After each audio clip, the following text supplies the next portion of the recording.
You know, weights are easily one of the most overlooked pieces of tackle in a fisherman's tackle box. Let's face it, they're not sexy nor are they glamorous. But understanding what a weight does and how it helps you catch fish is critical to catching more fish.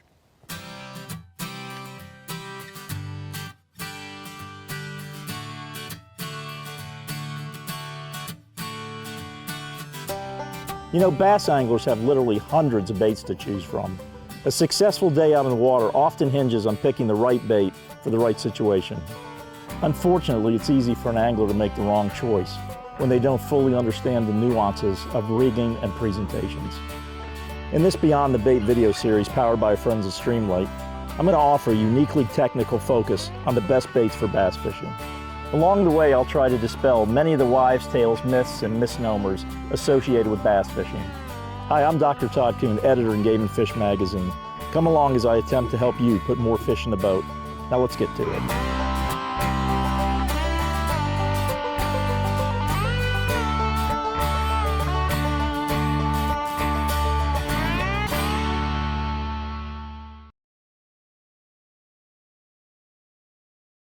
You know, weights do several things. For one thing, they add weight to your bait, which allows you to cast them. They also dictate the sink rate of a bait. In other words, how fast a bait sinks from the top to the bottom.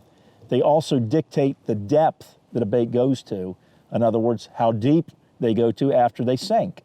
And lastly, weights add counterbalance to a bait. The best example of that is a swim bait, a weighted keel hook, which makes the bait swim perfectly through the water column. You know, most people don't understand this about a weight. You are fishing the weight, not the lure. For instance, on a shaky head, when you cast, you're casting the weight. When you shake the bait, you're shaking the head. You're shaking the weight, which imparts action onto the worm. So you're actually fishing the weight, not the bait. Weights also streamline a bait and guide it. For instance, a flipping bait. When you peg a worm with a weight, that weight guides the bait when you punch. In other words, the weight guides the bait and streamlines it, allowing the bait to go through the weeds. Another application, another reason why we use weights.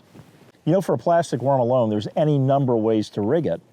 You can Texas rig it, you can Carolina rig it, you can put a shaky head on it, you can rig it for flipping, you can split shot it, you can put a jig head on it, you can put a swim bait hook on it.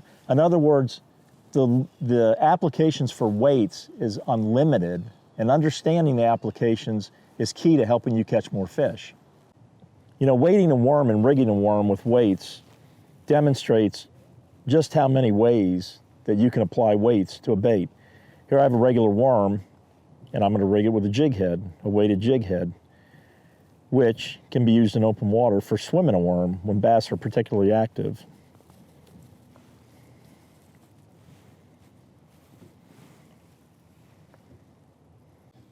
Now, the most common way to rig a worm is with a Texas rig. You put a slip sinker on the main line, then tie your worm hook onto the main line, and then thread the worm onto the hook about 1/4 of an inch, and bring the hook through the worm, rotate it, and then turn the hook back and into the worm, making sure that it's straight. And now you have a Texas worm rig. Very, very weedless, the most popular way to rig a worm. Now, the shaky head is all the rage in the bass fishing community. How you rig a shaky head is simply insert the hook and run it down the worm the length of the shank, and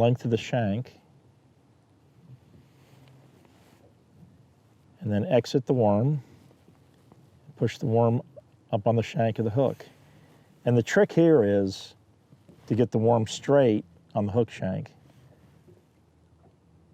As we've seen, there's any number of ways to weight a bait. And what I like to do is keep all my weights in one box and organized so when you need a weight, you can find where they're at. This is one of the new Plano boxes. And as you can see, I've added all my weights to it so I know where they're at, and they're by size. So it makes it really, really easy to find what you want to use. I recommend that you get a box like this and keep all your weights in one place. You know, there's a lot of concern out there about environmental issues and using lead, because lead goes to the bottom and it poisons things. So we've gone to steel, brass, we've gone to tungsten, but we still use lead also. What's the two differences between the two weights? Tungsten's more dense, which means it's heavier, so you can use a smaller weight than a lead weight, which is important when you're, say, flipping. Small weight, heavier weight goes in a tighter, thicker cover. The biggest difference between tungsten and lead is the hardness. Tungsten is very, very hard, lead is soft. When a fish eats a tungsten weight and you go to set the hook, because it's so dense, it pulls out of his mouth and his teeth don't grab on it, which means you get a really good hook set. With a lead weight, because it's soft, their teeth drag on the lead weight, gives it friction and gives you less of a hook set. So that's a huge difference between tungsten and lead. Hey, thanks for joining us on this episode of Beyond the Baits, powered by Streamlight. I hope some of the information contained in this video will help you become a better bass fisherman. For more information about bass fishing and other outdoor topics, join us at gameandfishmag.com or pick up a copy of Game and Fish on a local newsstand near you.